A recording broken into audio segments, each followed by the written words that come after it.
ఏంటండి ఇంత పొద్దునే వచ్చారు? బాబు, రాత్రి మీరు లెక్కలో 50 రూపాయలు ఎక్కువ ఇచ్చారు. నేను ఇంటికి వెళ్ళిన తర్వాత చూసుకున్నాను. అది రాత్రి వచ్చే కానీ మీరు అప్పటికే షాప్ కట్టేశారయ్యా. అందుకే పొద్దునే వచ్చి ఇస్తున్నానయ్యా.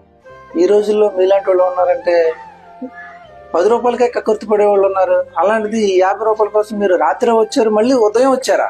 అదేం లేదయ్యా, మా అమ్మ చిన్నప్పటి నుంచి చెప్తా ఉండేది, ఎవరి సొమ్ము ఆశించకని. నువ్వు ఎవరిదన్నా తెలుసో తెలియకో తీసుకుని ఇవ్వలేకపోతే ఆ ఉసురు నీ పిల్లల్ని తగులుతుందని చెప్తా ఉండేది. కర్మఫలం గురించి బాగా చెప్తా ఉండేది అయ్యా. దానికోసం నేను ఇప్పుడు 5 కిలోమీటర్ల నుంచి వచ్చి డబ్బులు ఇస్తున్నాను.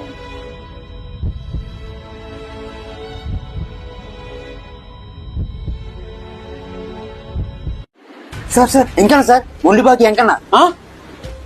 నమస్తే అన్న. ఏంటి ఎంకన్నా, మనిషి కనపడు, ఫోన్ కి దొరకవు, ఏంటి సడన్ గా ఎలా వచ్చా? అన్నా నన్ను క్షమించన్నా, నీకు ఇవ్వాల్సిన డబ్బులు అన్నా. ఏంటయ్యా ఎంత మార్పు? అన్నా ఇందాకే ఓ సంఘటన చూశానన్నా, జ్ఞానోదయం అయిందన్నా. ఎవరి డబ్బులు ఉంచుకోకూడదన్నా, ఆ ఉసిరి మన పిల్లకి తగులుతుందన్నా. అందుకే మీ డబ్బులు మీకు ఇచ్చేస్తున్నానన్నా.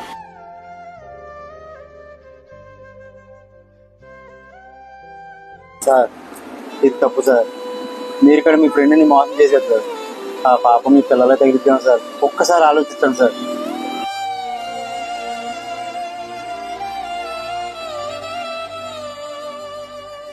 వెళ్దాం పదరా. ఇదే మోహన్ గారు. బౌదూర్ భాయ్, మీరా? ఏంటి ఇలా వచ్చారు? మోహన్, నిన్ను వ్యాపారంలో చాలా మోసం చేశాను రా. నిన్ను మోసం చేసేప్పటి నుంచి నాకు తిండి సహించలేదు, నిద్ర పట్టలేదు.